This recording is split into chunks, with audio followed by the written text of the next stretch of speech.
Bueno, muchas gracias Mauricio por la presentación y gracias Hernán y todos los miembros de la academia por la invitación a compartir hoy esta charla con ustedes.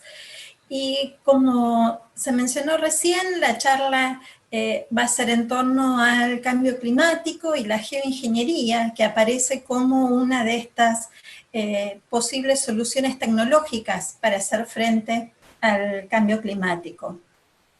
Una cuestión que seguramente es muy controversial, pero sobre la cual es importante hablar y avanzar en el conocimiento y la investigación. Por eso me parece importante dedicarle hoy un rato a este tema. Entonces, primero un breve repaso de dónde estamos parados ahora con respecto al cambio climático. Y lo que muestra esta figura es la evolución de la temperatura promedio de la Tierra desde aproximadamente 1850 hasta el presente. Están los valores de la temperatura, fíjense que tenemos dos ejes verticales con distintos números, a la izquierda lo que se menciona es el valor absoluto de la temperatura, pero en realidad lo que más nos interesa tiene que ver con los valores que aparecen en el eje vertical sobre la derecha. Esos valores son lo que nosotros llamamos desvíos o anomalías respecto del promedio de la temperatura registrada en lo que denominamos como periodo preindustrial, que son los 51 años que transcurrieron entre 1850 y 1900. Estrictamente no es el periodo preindustrial, pero es el periodo de alguna forma más antiguo sobre el cual podemos tener una referencia de observaciones, de cobertura de observaciones de la temperatura de la Tierra, lo suficientemente confiable y denso para todo el planeta como para poder tomarlo como referencia. Lo otro que aparece en este gráfico son distintos colores y eso está vinculado a diferentes fuentes de información. Pero lo más significativo tiene que ver con que a partir de mediados del siglo XX es donde podemos identificar una clara tendencia y sostenida al aumento de la temperatura promedio de la Tierra. Si comparamos dónde estamos parados hoy o el promedio anual en la temperatura registrado en el año 2019, lo que tenemos es que con respecto al promedio del periodo preindustrial, la temperatura en 2019 fue 1.1 grados centígrados por encima de ese valor.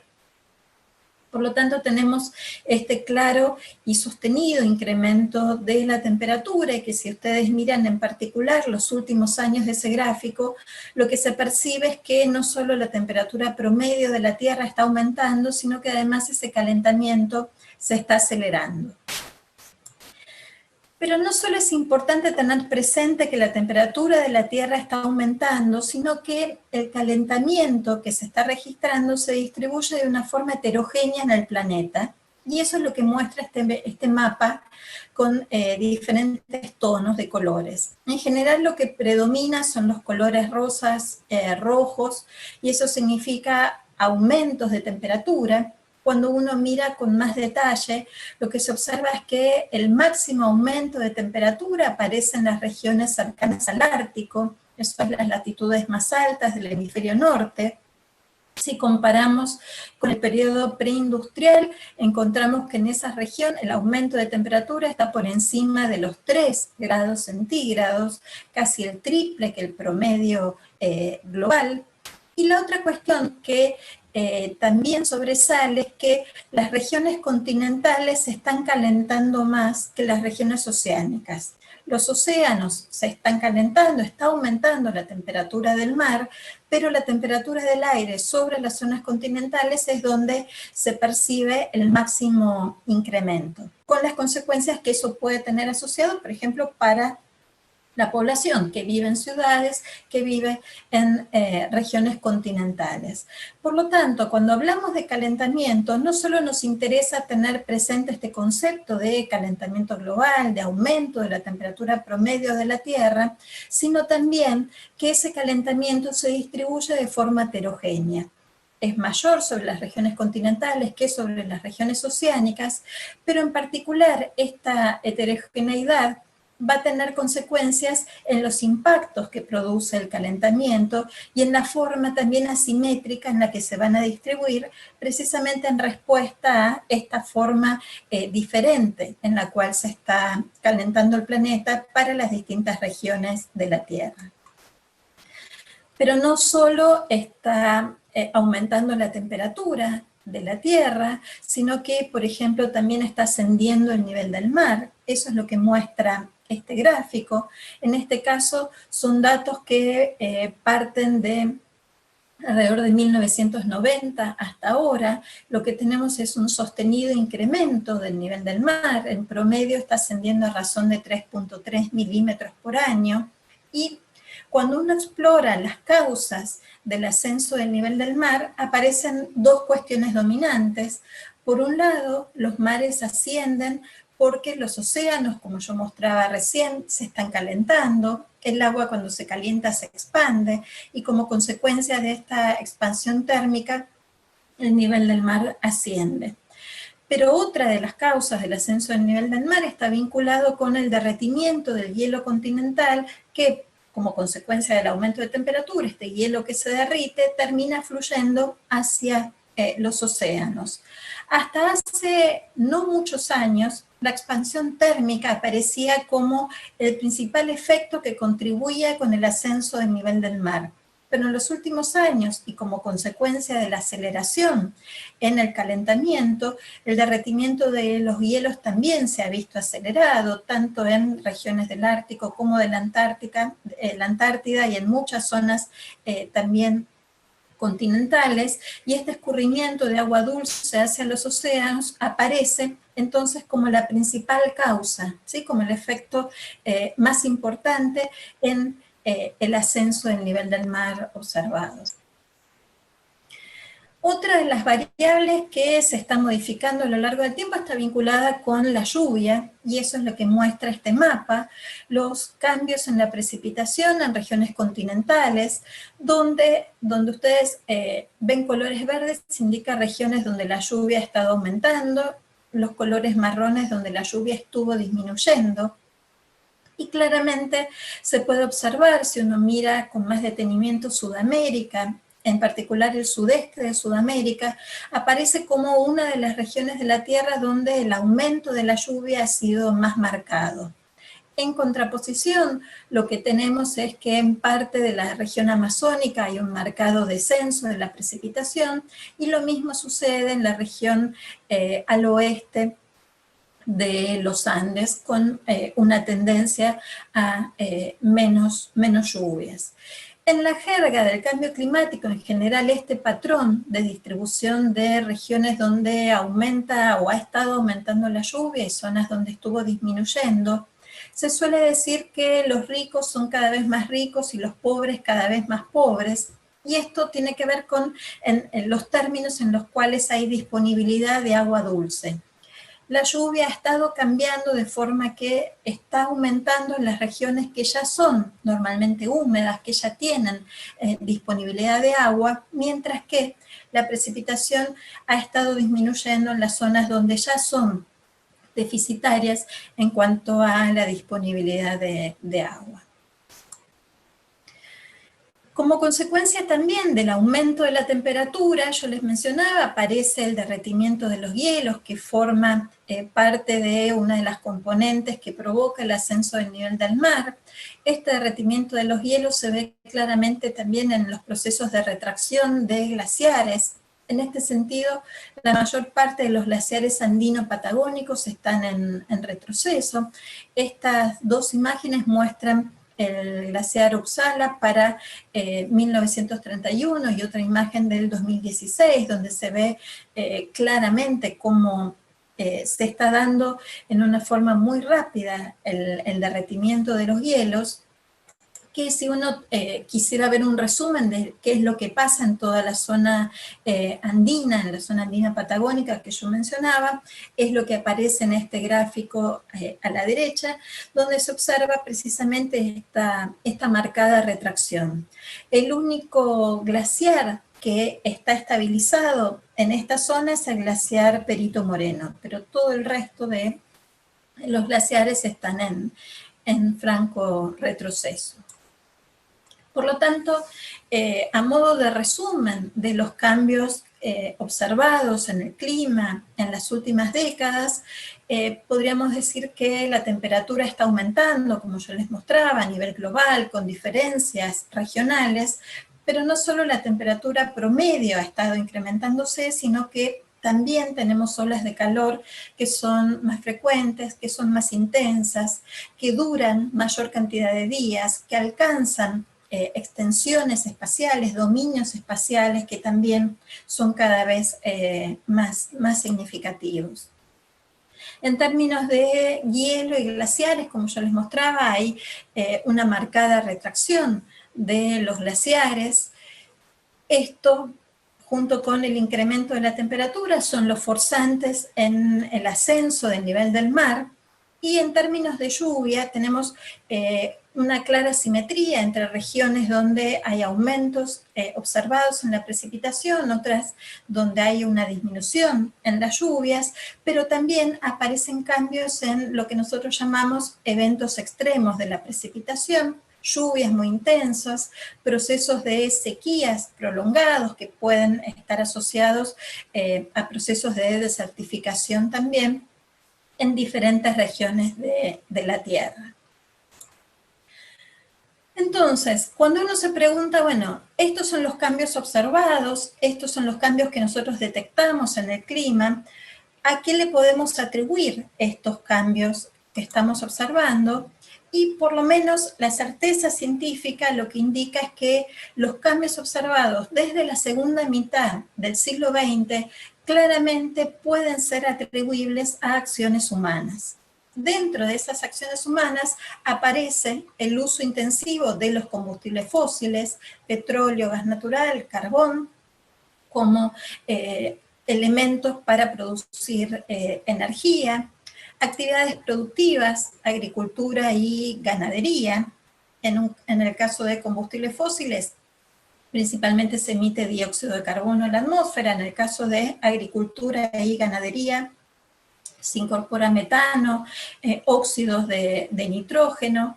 En todos estos casos, junto con los cambios en el uso del suelo, por reemplazo de la cobertura natural, por tierras destinadas a actividades productivas o por el crecimiento de las ciudades, junto con el tratamiento de los residuos sólidos que liberan también metano a la atmósfera, en todos estos casos, estos gases que se incorporan producto de acciones humanas, junto con las consecuencias del cambio en el uso del suelo, lo que traen como consecuencia es la intensificación o la potenciación del efecto invernadero natural que hay en el sistema climático, y es a través de esta intensificación que se produce el aumento de la temperatura de la Tierra y los cambios asociados en las otras variables del sistema climático que yo mostré, como la lluvia, como el ascenso en el nivel del mar, y también otras que no mostré, que aparecen modificaciones en velocidad del viento, en tormentas, y en todas las variables que nos permiten describir el clima. Entonces, yo les decía que estos gases que se emiten a la atmósfera, que son responsables de la potenciación del efecto invernadero, son resultado de acciones humanas. Ahora bien, la responsabilidad que tienen los distintos países en la emisión de estos gases producto de sus acciones es diferente. Este gráfico lo que muestra son las emisiones año a año para diferentes países. Entonces, lo que se puede ver es que claramente China y Estados Unidos aparecen liderando como los grandes emisores de dióxido de carbono en la atmósfera, mientras que el grupo de países que aparecen en este recuadro son los países de América Latina y están muy por debajo de lo que corresponde a China y Estados Unidos, que son los mayores emisores.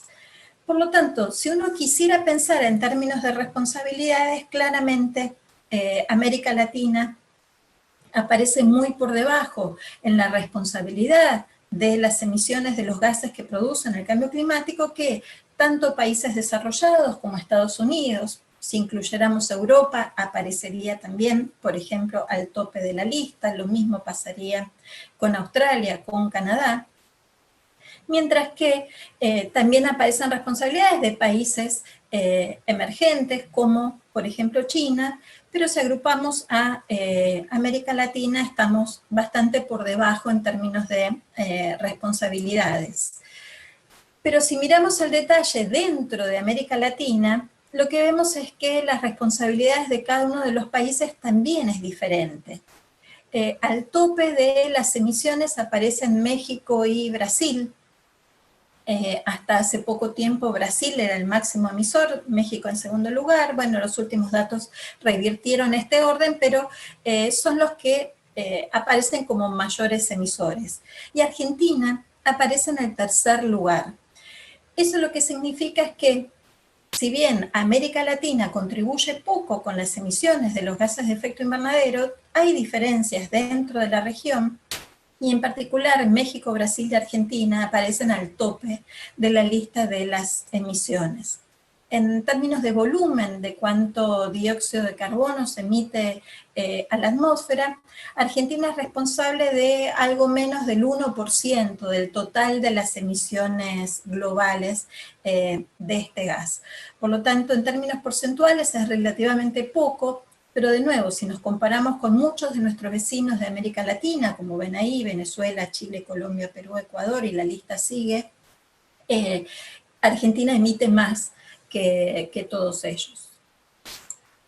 Y cuando uno se pregunta, bueno, ¿de dónde provienen las emisiones de dióxido de carbono y de los otros gases que calientan la atmósfera? En el caso de Argentina, eso es lo que nosotros llamamos el inventario de emisiones de gases de efecto invernadero. Estos son los últimos datos que se produjeron para Argentina, y lo que se ve es que más de la mitad de las emisiones provienen del sector de energía. En este caso, la energía incluye tanto la energía para uso industrial y residencial como el transporte. En segundo lugar, aparece la agricultura, la ganadería, silvicultura y otros usos del suelo, con el 37% de las emisiones. Siguen en esto los residuos y los procesos industriales, donde principalmente la industria del cemento, debido a su alta demanda de energía en el proceso productivo, es la que más contribuye en las emisiones de gases de efecto invernadero.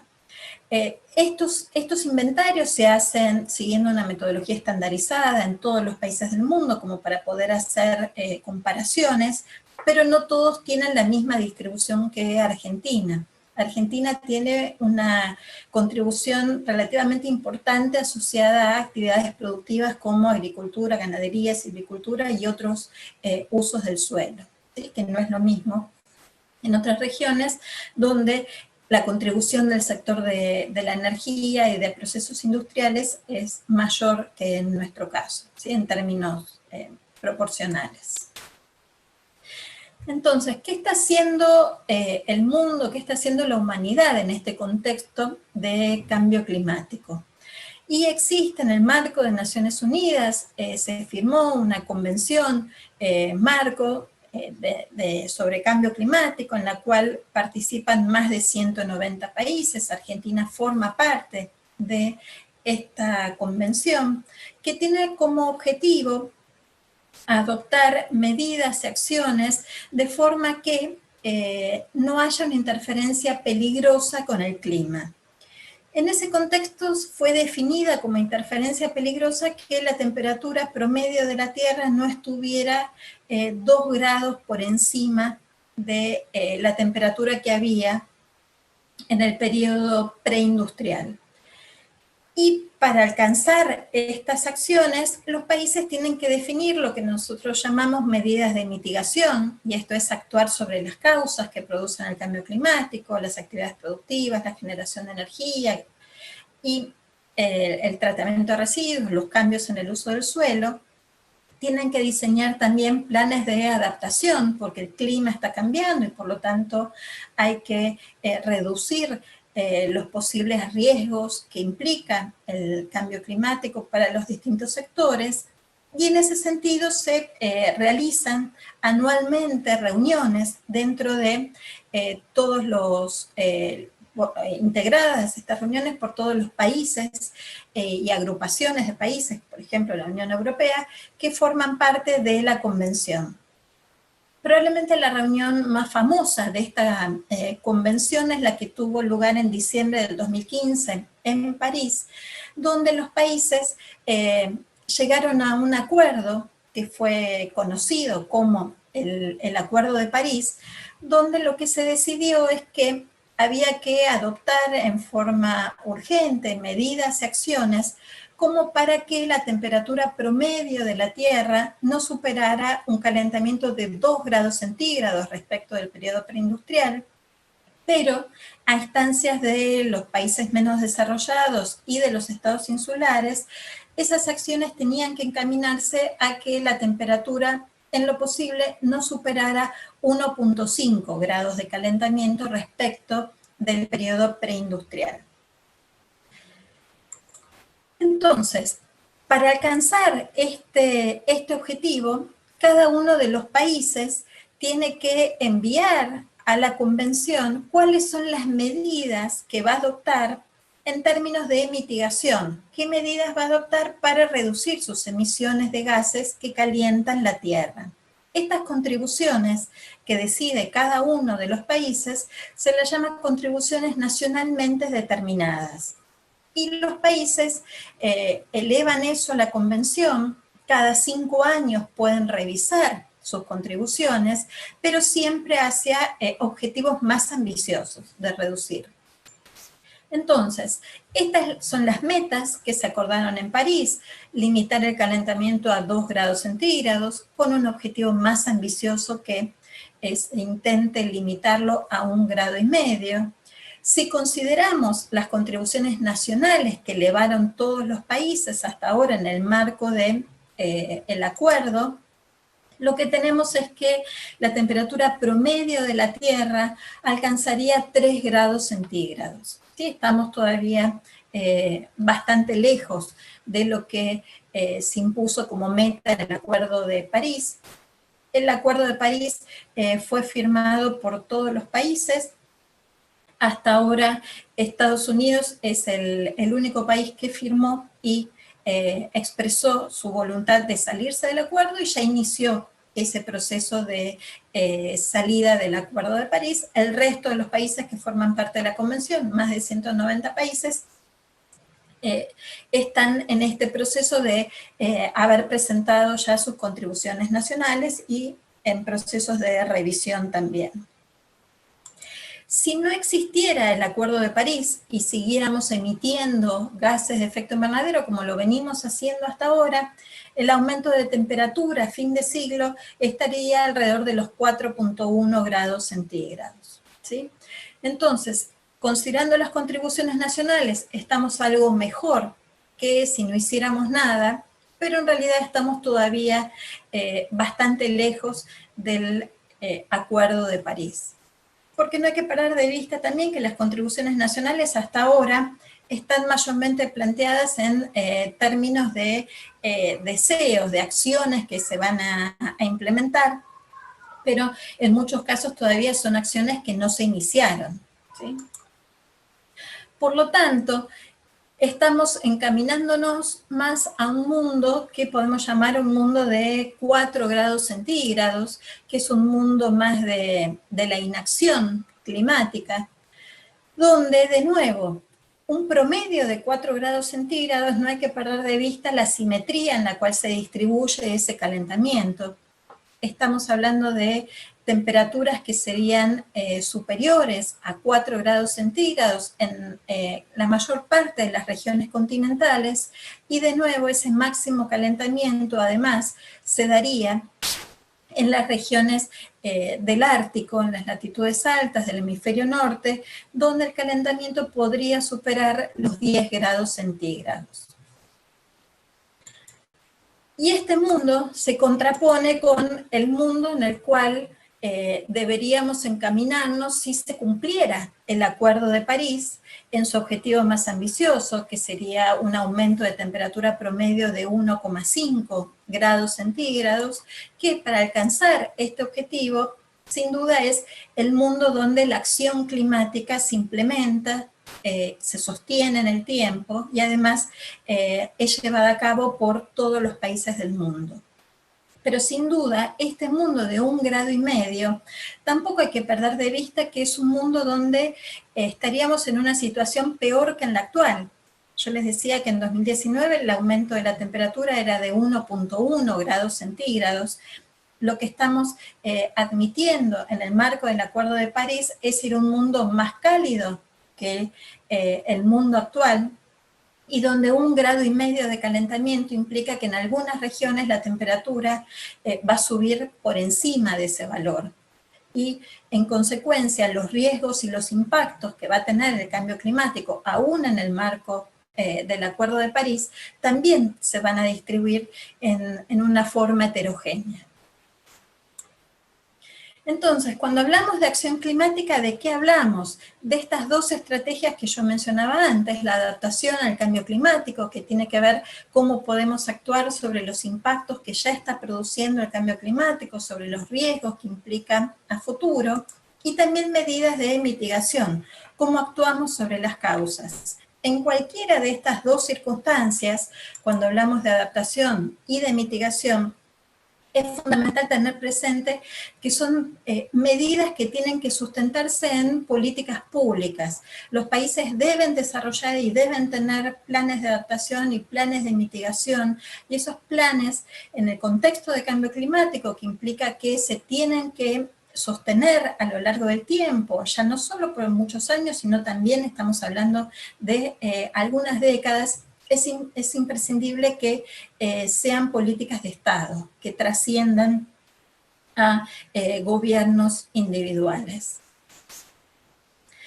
Entonces, ¿de qué forma es que se puede alcanzar este objetivo que se plantea en el Acuerdo de París? De alguna forma, este gráfico representa cuál sería nuestra situación ideal.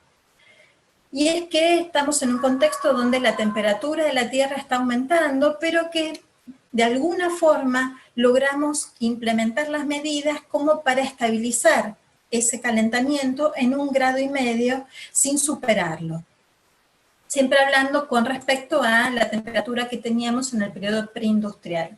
Para alcanzar ese objetivo, lo que tenemos que hacer es reducir anualmente las emisiones de los gases que calientan la atmósfera, dióxido de carbono, metano, óxido nitroso, a razón de 7,6% en esta década, ¿sí? Que arrancó en el 2020. Si queremos cumplir con el objetivo más ambicioso del Acuerdo de París. La realidad es que las acciones que estamos haciendo hasta ahora nos están llevando en el camino que muestra esa recta que ustedes ven en rojo. La temperatura está aumentando y todo indica que si seguimos como hasta ahora, la temperatura va a superar, va a alcanzar el umbral de 1,5 grados, pero lo va a superar y en forma bastante significativa. Y es acá donde surge, bueno, un escenario intermedio que podría ser de alguna forma posible. Y es que la temperatura supere 1,5 grados y que por algún mecanismo, con alguna estrategia, logremos enfriar, digamos entre comillas, el planeta para llevar después de ese periodo de sobrecalentamiento la temperatura a un valor de 1,5 grados. Entonces, la pregunta es, bueno, ¿qué significa este periodo de sobrecalentamiento? Nosotros en general usamos el término en inglés, decimos el periodo de overshoot. Y es importante tener presente que ese overshoot puede ser diferente. Puede ser de mucha magnitud y durar un determinado tiempo, puede ser de menor magnitud y durar otro periodo de tiempo. Por lo tanto, por cuánto superemos el objetivo de calentamiento de 1,5 grados y durante cuánto tiempo, eso va a tener consecuencias fundamentales. Si, por ejemplo, asociado a un calentamiento extremo y durante mucho tiempo se pierden especies, se pierde biodiversidad, se estima que con un calentamiento de 4 grados centígrados el 50% de las especies vegetales y animales están en peligro de extinción. Bueno, si eso sucede va a ser difícil, por más que después logremos bajar la temperatura, que logremos, por lo tanto, recuperar especies. Y lo mismo con otros impactos. Si se derriten gran parte de los glaciares, por más que después logremos bajar la temperatura, tampoco vamos a recuperar el hielo. Por lo tanto, si hay un overshoot es importante, pero también importa por cuánto superemos el objetivo de calentamiento y durante cuánto tiempo. Y entonces ahí es donde surge la concepción de si la ingeniería climática podría ser una alternativa para alcanzar el objetivo de 1,5 grados de calentamiento. ¿A qué llamamos ingeniería climática? La ingeniería climática es una forma deliberada, en este caso, y a gran escala, de seguir actuando sobre el clima del planeta para contrarrestar los efectos del cambio climático antropogénico asociado a emisiones de gases de efecto invernadero y cambios en el uso del suelo. ¿Cuáles son las acciones vinculadas a esta ingeniería climática? Una de esas acciones es remover dióxido de carbono de la atmósfera, que de alguna forma logremos sacar el dióxido de carbono. Para hacer eso hay estrategias planteadas, que pueden ser los procesos de reforestación, y esto es, plantemos donde antes teníamos árboles y que por algún motivo fueron deforestados, o estrategias de aforestación, y esto es plantar donde antes no había árboles, también como una alternativa. En cualquiera de esas dos circunstancias lo que se busca es estimular procesos de fotosíntesis y remover dióxido de carbono de la atmósfera. Por supuesto, para esto depende de la región de la Tierra, depende del tipo de especie también, como para que sean estrategias efectivas de remoción de dióxido de carbono. Otra medida para remover dióxido de carbono tiene que ver con la utilización de biomasa, en este caso para la producción de energía, pero en lugar de liberar el dióxido de carbono a la atmósfera, lo que se plantean son estrategias de captura del dióxido de carbono y almacenamiento en reservorios geológicos. En cualquiera de los dos casos, lo que se hace es recurrir de alguna forma a la biomasa. Y después aparecen otras estrategias también de ingeniería climática, que es lo que se conoce como el manejo de la radiación solar. En este caso lo que se busca es reflejar mayor cantidad de la energía del sol de lo que estamos haciendo en la actualidad. Entonces, dentro de estas estrategias aparecen como opciones ubicar en grandes alturas en la atmósfera espejos que actúen como superficies reflectivas, incorporar aerosoles en la estratosfera para que repliquen el efecto de los volcanes, también oscureciendo la atmósfera y reflejando mayor cantidad de radiación solar, blanquear las nubes para que sean más reflectivas, o blanquear la superficie de la Tierra. En cualquiera de estas dos circunstancias, yo les decía que ya la ingeniería climática aparece como una cuestión controversial. Remover dióxido de carbono a través de procesos de forestación, reforestación, aforestación, en cualquier caso, puede surgir como una discusión la competencia en el uso del suelo, en términos de la necesidad del suelo, por ejemplo, para la producción de alimentos y la seguridad alimentaria, ¿sí? Y en el caso del manejo de la radiación solar, todavía las consecuencias, los posibles impactos que puede tener el uso de estas estrategias no son conocidos. Entonces, lo que les voy a contar ahora son algunas de las estrategias que se están haciendo para estudiar cuáles son los posibles efectos del manejo de la radiación solar. Por un lado, hay un experimento que se está diseñando en la Universidad de Harvard, que tiene un grupo de geoingeniería solar.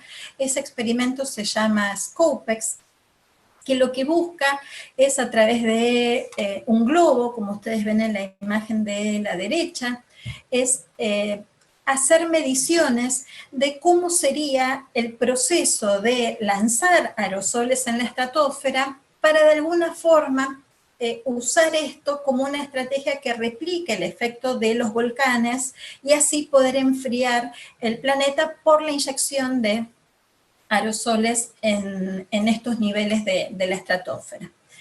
Este experimento todavía está en proceso de diseño. Lo que busca es, a través de este globo, alcanzar 20 kilómetros de altura, ese nivel de la estratosfera.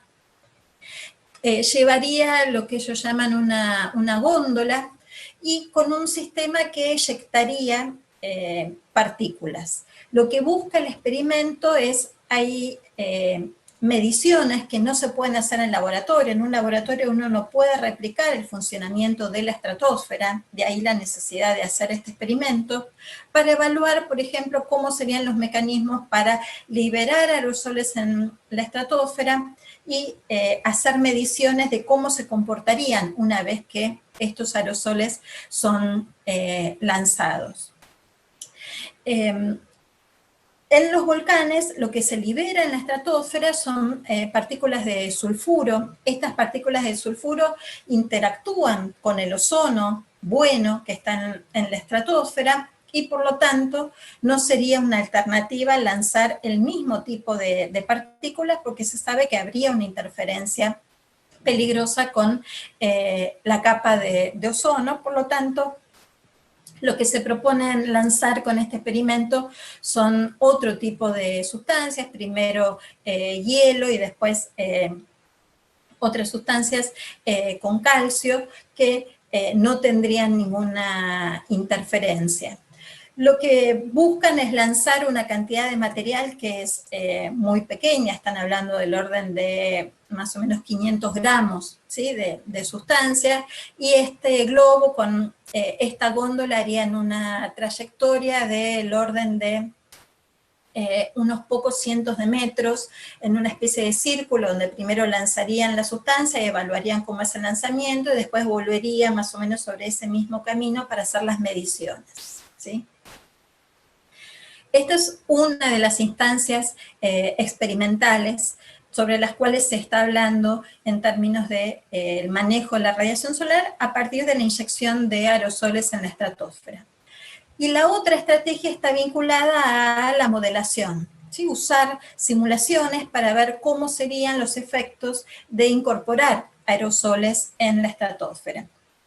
Y en ese sentido les voy a mostrar los resultados de un proyecto que estoy dirigiendo, que está financiado por la Iniciativa de Manejo y Gobernanza de la Radiación Solar, que lo que buscamos, somos 4 investigadores de Argentina, y tenemos la colaboración de 2 investigadores externos, que lo que buscamos es evaluar cómo podrían ser, cuáles serían los posibles impactos de la aplicación de este tipo de estrategias en la hidrología de la Cuenca del Plata.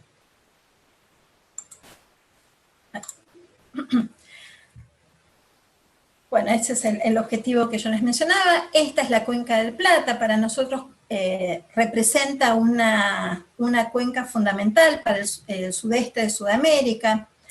Es compartida por 5 países y particularmente es fundamental porque es una región de una biodiversidad muy importante, tiene una enorme cantidad de represas para la producción de hidroelectricidad, viven más de 150 millones de países repartidos entre estos 5 países y representa un aspecto, un área de Sudamérica central para muchas actividades productivas. Entonces, les decía que nuestra estrategia es usar simulaciones climáticas. Las simulaciones climáticas que estamos usando corresponden a un proyecto que lo que hace es tomar un modelo de simulación del clima de escala global en la cual se inyectan aerosoles en la estratosfera y se consideran diferentes periodos, un periodo histórico que es nuestro periodo de referencia con respecto al cual hacemos comparaciones y vemos cómo respondería el clima sin la aplicación de geoingeniería, y esto es si seguimos incorporando dióxido de carbono y los otros gases a la tasa en la cual la venimos haciendo hasta ahora, o si aplicamos técnicas de geoingeniería de manejo de la radiación solar. Estas simulaciones lo que hacen es básicamente ir incorporando aerosoles a la atmósfera, buscando mantener la temperatura promedio de la Tierra constante al valor de el año 2020, ¿sí? Entonces, son simulaciones donde se incorporan aerosoles en la estratosfera en estos 4 puntos que ustedes ven acá: 15 grados de latitud sur, 15 grados de latitud norte, 30 grados norte, 30 grados sur, y esta es la cantidad total de aerosoles que se tienen que ir incorporando cada vez más para de alguna forma compensar el aumento de temperatura que tendríamos, que es lo que está representado con esta línea negra en el gráfico de arriba, el aumento de temperatura que tendríamos si seguimos incorporando gases de efecto invernadero como lo venimos haciendo hasta ahora. En estas simulaciones, una aclaración, se usan azufre como elemento que se está incorporando, pero simplemente porque se sabe cómo el sistema climático responde al azufre, porque es lo que se libera cuando tenemos erupciones volcánicas, no porque es lo que se pretenda hacer en la realidad.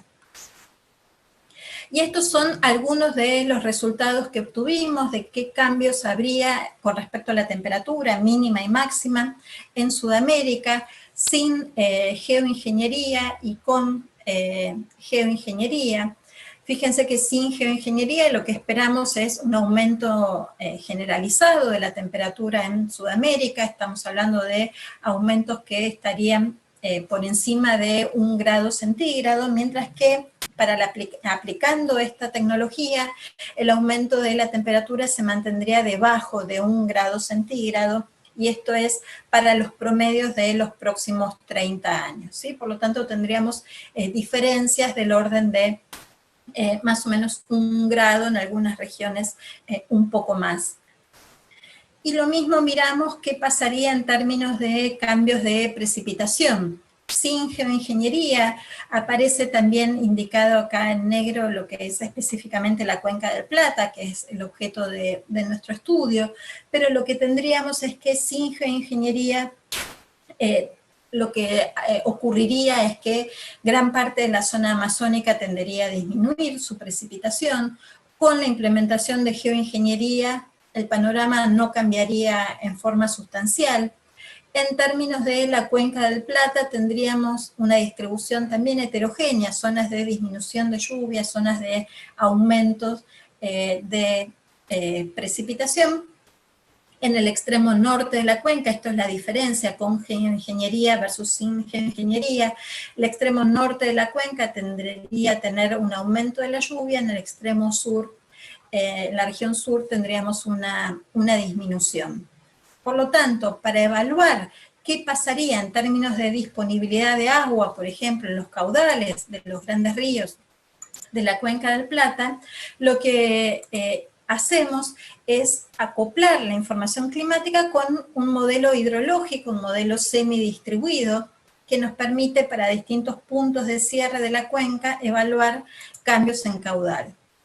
Les voy a mostrar solo los resultados que tenemos de cambios de caudal que podríamos tener en Itaipú, en este caso en caudales medios, sin geoingeniería prácticamente. Si seguimos como hasta ahora, no habría un cambio significativo en el caudal del río Paraná medido en Itaipú, mientras que con la utilización de geoingeniería, habría un aumento que oscilaría entre un 10 y un 20%. Si uno piensa esto en términos de disponibilidad de agua en ese lugar donde hay una represa hidroeléctrica, mayor caudal medio del río Paraná podría significar una mayor disponibilidad de agua para incrementar la producción de hidroelectricidad en esa represa. Si lo miramos en términos de caudales extremos, también en Itaipú, lo que tendríamos es que sin geoingeniería los caudales mínimos tenderían a ser cada vez más mínimos. Y en ese sentido podemos pensar lo que estuvo pasando en los últimos meses con respecto al río Paraná, en la cuenca del Plata, con una marcada reducción en el caudal, mientras que con la implementación de geoingeniería lo que daría es que los caudales mínimos tenderían a ser menos mínimos. ¿Sí? Habría un aumento en los caudales mínimos que estaría entre un 15 y un 30% según el horizonte temporal. Mientras que con respecto a los caudales máximos, sin geoingeniería tendríamos un aumento de caudales máximos, y eso podría estar asociado a un aumento en ocurrencia, por ejemplo, de inundaciones, y con la implementación de la geoingeniería, estos caudales máximos serían más máximos. Por lo tanto, las consecuencias podrían ser inundaciones más severas a partir de la implementación de esta tecnología. Por lo tanto, ya para terminar, es importante tener presente que el cambio climático requiere respuestas porque produce impactos que son asimétricos en las distintas regiones. Estos impactos diferentes pueden tener y tienen asociadas consecuencias éticas que también son importantes, que tienen una variabilidad en el tiempo y en el espacio, pero que las consecuencias de implementar estas soluciones, entre comillas, tecnológicas, por ejemplo, el manejo de la radiación solar, la geoingeniería solar, también tienen consecuencias que se distribuyen en forma heterogénea. En el caso de estos resultados que yo mostré en el río Paraná, podríamos esperar tener mayor disponibilidad de agua, más producción de energía, caudales mínimos, no tan mínimos, pero por otro lado, y como contracara, podríamos tener también inundaciones más severas asociadas a caudales extremos, caudales máximos cada vez mayores. Esto es todo de mi presentación. Gracias.